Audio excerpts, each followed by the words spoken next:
A baby is born in North Korea, but as soon as the baby is born, they're branded a traitor.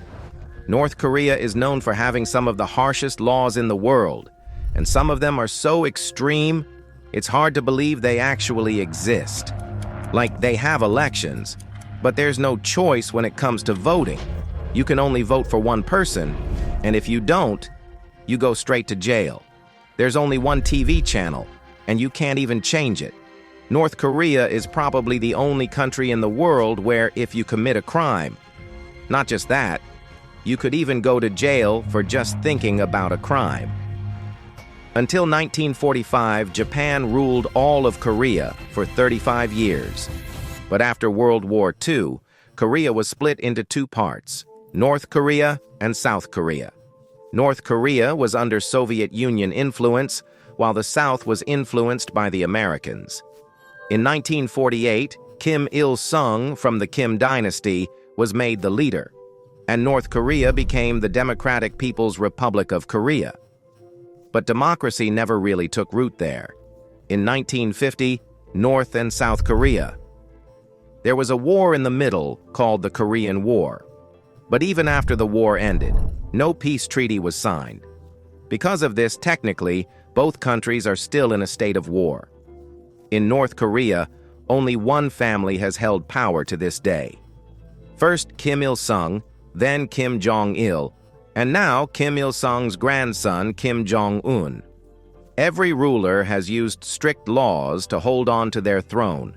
Many rules have been made here to brutally suppress people through fear and punishment, to keep them from leaning towards South Korea and the West. Don't get impressed by their culture and end up against us. Today, we're going to talk about some really weird rules they have. So, let's get started. In 2024, North Korea banned sunglasses and wedding dresses. Instead of music, metro and public stations play speeches from the Kim family, and no one is allowed to talk or make noise during that time. If people in North Korea are caught watching South Korean dramas or Hollywood movies, they face labor camps or harsh punishments. Measures are taken to prevent ideological contamination so that foreign influences don't affect the public. In North Korea, regular people don't have access to the internet. They only have permission to use a restricted version of it. It's like a completely closed network that works only within North Korea. The state monitors this network too, keeping an eye on what people are watching, reading, and talking about. This way, the government controls the information reaching the people to keep them isolated from the outside world. Don't get carried away. In North Korea, even making a phone call to someone outside the country without the state's permission is illegal. So, if you want to talk to someone abroad, you have to get approval from the government. Here, only the state runs the TV, radio, and newspapers. Private media doesn't even exist. This media only praises the government, glorifies the Kim dynasty, and talks about foreign enemies like the US. From childhood, ordinary people there are taught to hate America and its allies. In North Korea, the government strictly controls hairstyles too. The government only allows a few specific types of hairstyles.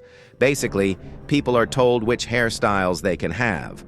Anything influenced by the outside world is banned here, like wearing jeans, dyeing hair, or wearing flashy clothes. If someone does these things, their stuff gets confiscated and they're punished. Even food isn't allowed if it's not approved.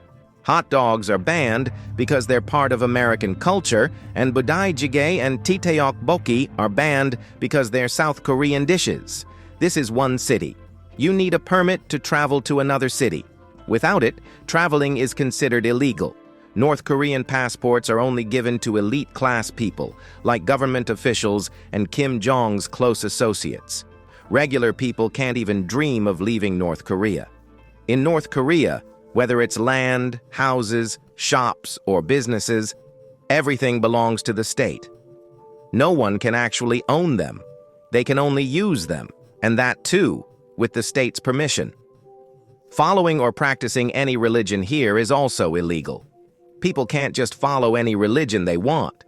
Sure, there are churches in North Korea, but they're mostly for show, to convince the outside world there's religious freedom. In reality, Anyone caught practicing religion gets sent to labor camps. If someone tries to go against the government or speaks out against the Kim dynasty, not only they, but their entire family can be imprisoned. And this punishment can last for up to 3 generations. So, if one person is branded a traitor, even years later, when his grandson or granddaughter is born, that innocent child will also be called a traitor. This is done so that rebellion against the Kim family can never rise again in the future. Around every colony, apartment, and house, there are government spies quietly watching everyone. The strangest thing is, in this country, it's not just committing a crime that can land you in jail. Even just thinking about committing a crime can get you locked up. In other words, if someone thinks against the government and reports it, it's like shooting yourself in the foot. It happens. In North Korea, from the moment you're born until you die, there are weekly self-criticism sessions. Basically, people have to admit their mistakes in front of the whole class. Like, maybe I hid someone's weakness from the government, or I didn't praise Kim Jong enough, or I got impressed by something foreign. Then people apologize for their mistakes, and others in the class criticize them. Everyone in North Korea is forced to vote. But the surprising thing is, you can only vote for whoever the government wants. So, basically, no one else. There's no real election where people vote to choose their leader. Here, you only get to vote for one candidate, and if you don't show up to vote, you're seen as a traitor. So, why even have voting when the government just wants their own people in power? Basically, the election isn't about choosing leaders. It's a loyalty test. When 100% of people vote for the same candidate, the government takes it as a sign of their strength and public unity. They even have a national assembly called the Supreme People's Assembly, but its job isn't to make decisions. Kim Jong just stamps approval on decisions. Every citizen in North Korea has to memorize the government's 10 ideological principles by heart. If someone stumbles while reciting them, they're labeled a traitor. Not a single point in these 10 principles doesn't mention Kim Il-sung's name. In North Korea, every TV is locked to government channels like Korean Central Television. That means people can't change channels on their own, and tuning into other channels is illegal. Even imported TVs, NTSC tuners are switched off beforehand. In North Korea, even bicycles need to be registered and have number plates. You have to pass a road safety test and get a license just to ride a bike there. Wearing clothes with foreign logos, slogans, or flags is totally not allowed. The government sees these things as cultural influences from the outside world and wants people to stick only to the North Korean identity. It's not just locals. Strict laws apply to tourists, too. They're present. Tourists must have a guide, and they can only go to locations approved by the North Korean government. They can't try to talk to locals or take photos openly. If a tourist wants to interview a local, they need the tour guide's permission. Having mobiles and computers in North Korea is allowed, but USB drives and phone memories are regularly checked. If any outside content is found, there can be punishment. There's a strict class system for citizens in North Korea. There's a system called songbun that exists here. It means that the moment a child is born, their whole life is basically decided, and this system is based on the family history of that child. For example, there are 3 classes here: core, wavering, and hostile. The first category, core, includes people whose ancestors took part in Kim Il-sung's revolution, or who were soldiers in the Korean War. These folks are seen as the most loyal to the government and get the best jobs. In North Korea, only the high-ranking officials in the government or military, and those allowed to live in the capital city Pyongyang, can have nice cars and privileges. The second class includes the Weavering or Donggyo groups, who are regular urban North Koreans. Their ancestors were usually common workers or farmers, or people whose past wasn't seen as particularly good or bad by the regime. They're allowed to access middle-class facilities in North Korea.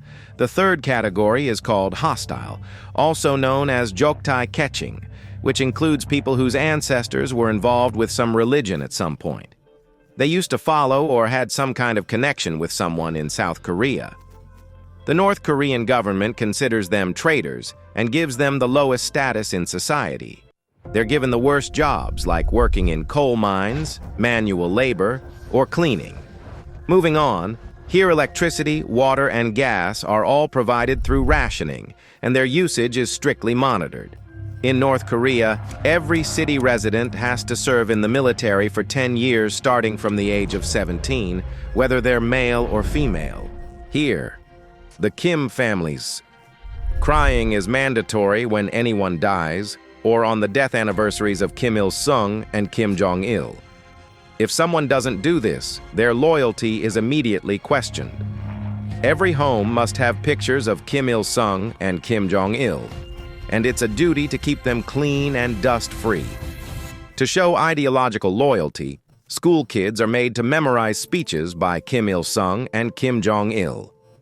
North Korea is so cut off from the rest of the world that even their calendar is different. They use the Yuche calendar. The Yuche calendar started in 1912, which is Supreme Leader Kim Il-sung's birth year is considered 1912 in North Korea. So in 2025, it's their year 113. There are a bunch of reasons why North Korea stays cut off from the rest of the world. First, the Kim regime fears that if people find out about the outside world, they'll turn against the government. That's why they ban media, travel, and the internet. Second, because of their nuclear program, North Korea faces international sanctions which have isolated them even more. Just so you know, some of these rules might have even been lifted by now. Today, even more dangerous rules have been made. No one has updated information about this. All this info was leaked by people who managed to escape North Korea after 1953. Different areas are monitored using spy satellites. Some North Koreans recorded footage and smuggled USB drives through China. Hopefully, you all will like and share this video.